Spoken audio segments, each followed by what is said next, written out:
Wow, very quick. The new NUU A25 Android 13 smartphone. It's a new Android smartphone from NUU. So it's a new device. A new A25 Android 13. And it's new from NUU. Now, although this is a budget device, it does pack quite a punch, and the packaging does look rather nice. It does come in two different colors, whether you want jet black or gold. Let's see which one I got. You already know which one I want. The gold, so we'll see what's inside. Now, this device is powered by an octa-core MediaTek Helio G99 processor and 6 gigabytes of RAM, along with 128 gigabytes of storage. And they are saying we are going to have a nice experience with no slowdowns or lag. So as we can see, it looks like we do have the jet black version, which actually looks very nice. Obviously, I would have preferred gold personally, but this matte black does look, extremely nice. I'm impressed. Inside the box, we have a SIM ejection tool, a USB-C 18-watt fast charge adapter, as well as a USB-C to USB-C charging cable. We also do have some lime green NUU stickers so you can stick them on whatever you want, a little getting started guide, and even a clear silicone case. Very nice. Let's actually try it out. Just like, it's actually a very tight fit. All right, very nice. Actually very thin, doesn't add that much bulk, still feels very comfortable in the hands, very lightweight, adds a little bit of extra grip here and protection. Definitely does protect the camera lens as well. Overall, this is a nice case. Now, like I was saying, this is a budget device, but it does pack quite a punch because right here on the back, we have a 3 camera lens system. We have a 50 megapixel main shooter, a 2 megapixel micro lens to get up close and personal, along with a VGN lens for bokeh and portrait effects. Also, we do have an LED flash and this nice matte black design. These cameras also do feature AI technology and a pro mode so you can really get to taking some good pictures. Now over here on the front, we also do have a pinhole right here with an 8 megapixel front facing selfie camera to get those nice selfies. Now, as we can see right here on the front, we do have a little film here that does tell us what we need to know. 6.7 inch AMOLED Full HD plus 120 Hz refresh rate display on this thing. That's gonna be a monster display. It's a great size. AMOLED black levels and 120 Hertz?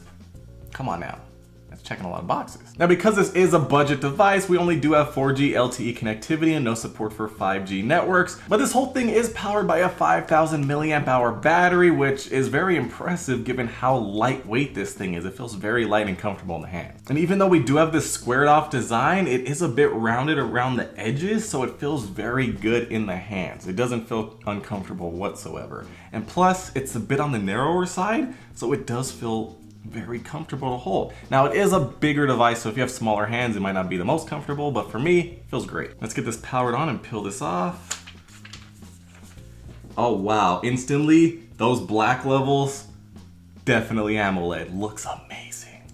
Wow, so vibrant. Now, here is a quick comparison. We do have the iPhone 15 Pro Max right next to it. As you can see, they're very similar in sizes. The NUU is a tad bit taller, a tad bit narrower, or roughly about the same. I think it's a little bit narrower. And the thickness, it's roughly the same, maybe a little bit thinner. Looks very nice. Great design. Now, taking a look at what we have here, over here on the right side, we do have a volume rocker along with a power button. Down here on the bottom, we do have a speaker grill, a 3.5 millimeter headphone jack. What? USB-C fast charging port along with a microphone. Over on the left side, we do have our SIM card slot. And over here on the top, looks like we have another microphone for noise cancellation. Now, very, very nice design here. I'm liking it. We also do have a pre-installed plastic screen protector, which is nice to see. So before we start getting everything set up, let's pop open the SIM tray. And as you can see, we not only have room for a nano SIM, but we also have room for a micro SD card if you want to expand your storage. Or if you really want to, it does support 2 SIMs. You just have to choose either if you want 2 SIM cards or 1 and a micro SD card. All right, we pop the SIM card in. Slide it back inside. Now, as far as the networks it supports T-Mobile's network along with all their MVNOs. It doesn't support Verizon or AT&T, so you're definitely gonna need T-Mobile if you wanna use this device. I just popped in a T-Mobile SIM card, and instantly we do have LTE service. So now let's get everything set up here. Looks like a standard Android interface. Haptic engine is not the worst ever, but nothing amazing. This screen looks great. 6.7 inches diagonal, full HD plus, looking really close. it's very hard to actually see the pixels with the naked eye. I mean, if you go like right on your eye, you might be able to see them, but it looks fantastic so far. All right, now here we go. We do have a fingerprint sensor built in on this device somewhere. Let's see, let's agree. It's on the screen? No way. Really? I mean, let's see. It says it's... Really? Oh! On-screen fingerprint sensor? Now, I will say, it's not the fastest, and it does light up the white light behind so it can see your finger through the screen. But this is nice. Did not see this coming. Looks to be picking up my finger just fine, getting all the edges. Wow, that's pretty cool. I'm impressed. Okay, wonder how well that's gonna work. We also do have face unlock, which as you can see, we just have a pinhole camera. So it's not the best as far as face unlock goes, but it's an option. It's probably not the most secure, but let's try it out. I don't know why, but with Android, I'm never able to get it to register my face. It says inputting, failed to input. I mean, that's my face. I don't know why. Let's try it again. Oh, we got it that time. Okay. Input successful. So now not only do we have the finger unlock, we also have the face unlock, which remember isn't as secure, but it's a nice convenience feature, but it could probably be easily tricked, and it's probably not going to be allowed to be used for stuff like banking apps and anything that's important. So just keep that in mind. All right, and here we go. The screen looks fantastic. Colors very vibrant, blacks very dark. Resolution, I mean, come on, that looks clean. Just look how good this screen looks up close. So many vibrant colors, good black levels, amazing. All right, so now we are on the home screen. Over here on the left side, of course, we have our Google feed, so we can see all our news. Swipe up, see if we have any bloatware on here. Looks like all the Google apps you could possibly imagine. New help, safety. Yeah, just basically stock Android here. Looking nice. Now, so far, everything is smooth, quick. I mean, those colors, so vibrant. I can't get over this display, it looks fantastic. And of course, remember, we do have face unlock as well as fingerprint unlock. So we're gonna try face unlock first. Wow, very quick. Look at that, very quick. Let me see if I turn my head. Very quick, okay, so it's very quick and effective, but remember, not the most secure. Now, as far as the fingerprint reader goes, when you have the screen off, it does show you where to put your finger at all times because we do have an AMOLED display. Even when the screen's off, just put your finger here, gives you a little animation, and it unlocks very quickly. Look at that, less than a second for sure. I wonder if I can just tap it. Okay, you can't just tap it, you do have to hold it until it unlocks and you feel that haptic feedback, and then it'll unlock quickly. Yeah, very, very nice. And if we have the screen unlocked, yep, you have to hold it down still, and it still unlocks very quickly. Now, because the screen does show the fingerprint area right now while the screen is off, it looks like we have an always on display. So let's actually go into the settings and check this out. We can adjust the screen refresh rate, have it dynamic so it can max out at 120 Hertz, but balance it based on what's going on, or you can always have it up to 120 Hertz, or you can have it down to 60. It's up to you. We have dark mode, very nice, looks good. And adaptive brightness, I like to have that on so it automatically adjusts, although it got really dark and it should be brighter, so a little bit weird. Actually, how bright does this get? Actually, it looks very bright, nice. Now, I don't see anything about an always on display. We do have screensaver. I think this might be it. So here we can choose what we want. Let's see, we get the clock, we can customize it. We can also add colors, photos, whatever. Okay, we can preview it. Oh, wow. Okay, wait, so we can have colors or the clock, not both. So let's see, if we turn this off. Nope. Clock? Nope, so it looks like we don't technically have an always on display. I mean, we do, but it's just for the fingerprint.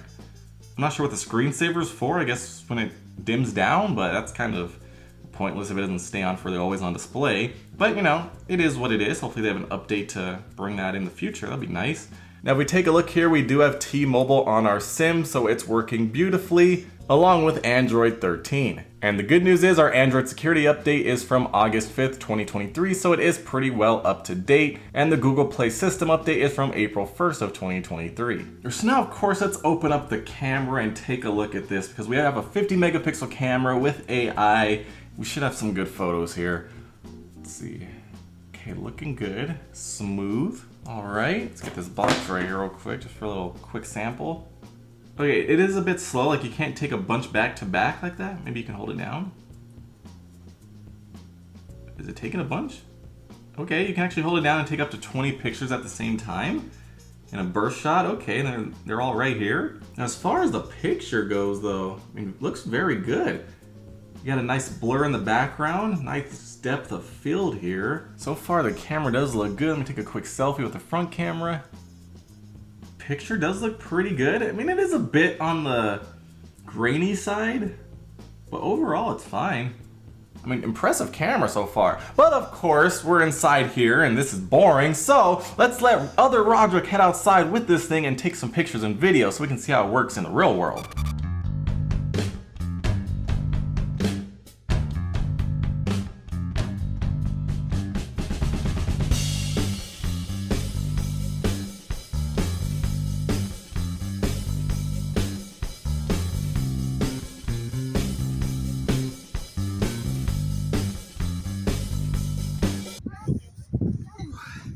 Thanks, Original Rodrick. I'm out here on Halloween having a blast. Got my buckets of candy right here because Pennywise doesn't slack.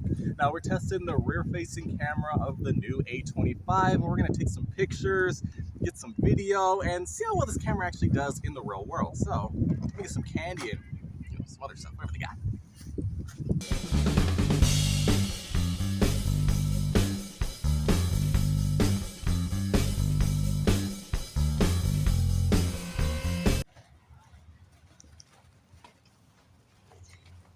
Happy Halloween!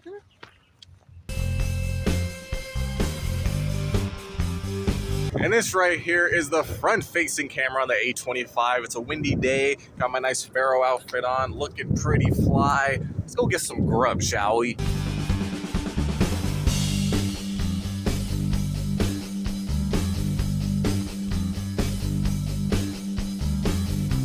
When I said it was windy, wasn't lying. And now we're at a pumpkin patch. This is the rear-facing camera at night with the flashlight on, but what if we turn it off?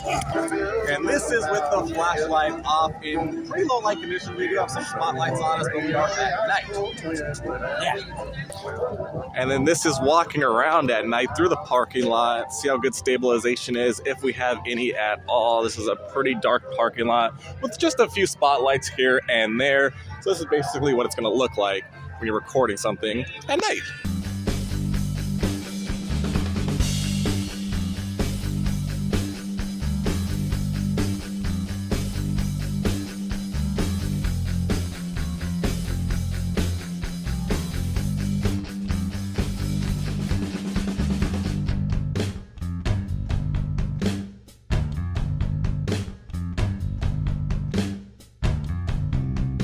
Front-facing camera on deck on the A25 at night in this parking lot with very low lit conditions. Actually lights me up pretty well for being pretty dark.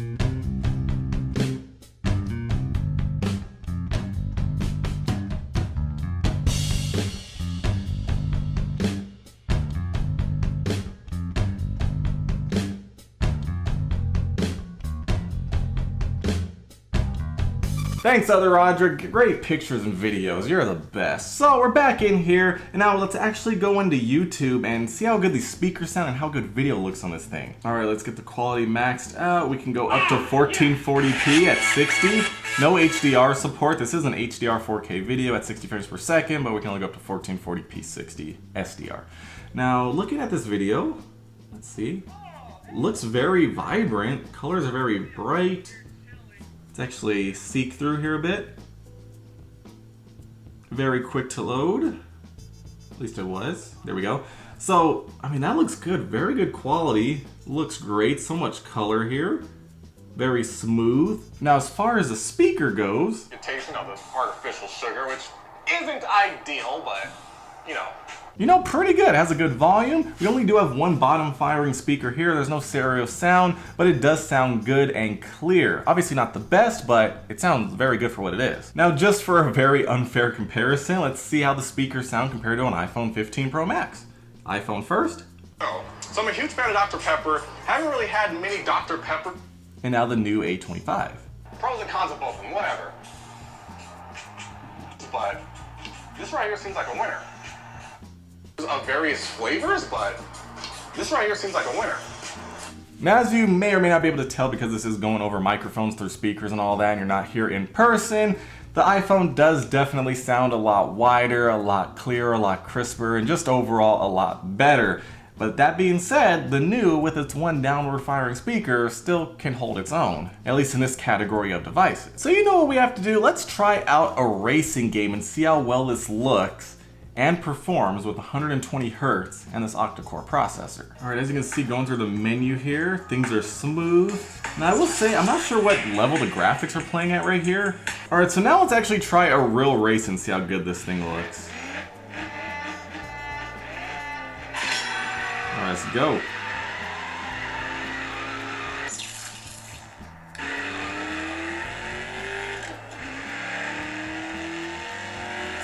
I mean, good performance here.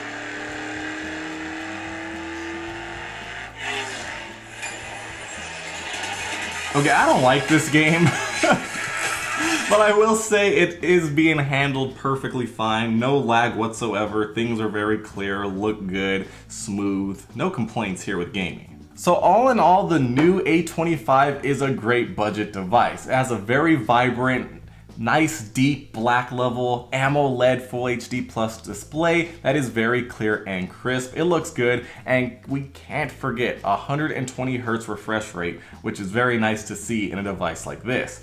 Now, as far as the color goes and the build of this thing, it feels very solid, very lightweight somehow, and it feels very comfortable in the hands, and I really like how it's a nice matte black finish, so it's not super prone to fingerprints. Now we do see that it does still pick up fingerprints, but obviously it's not the same as if it was a glossy back. That would be disgusting right now and look terrible. The cameras are very solid. They have a pretty quick shutter speed.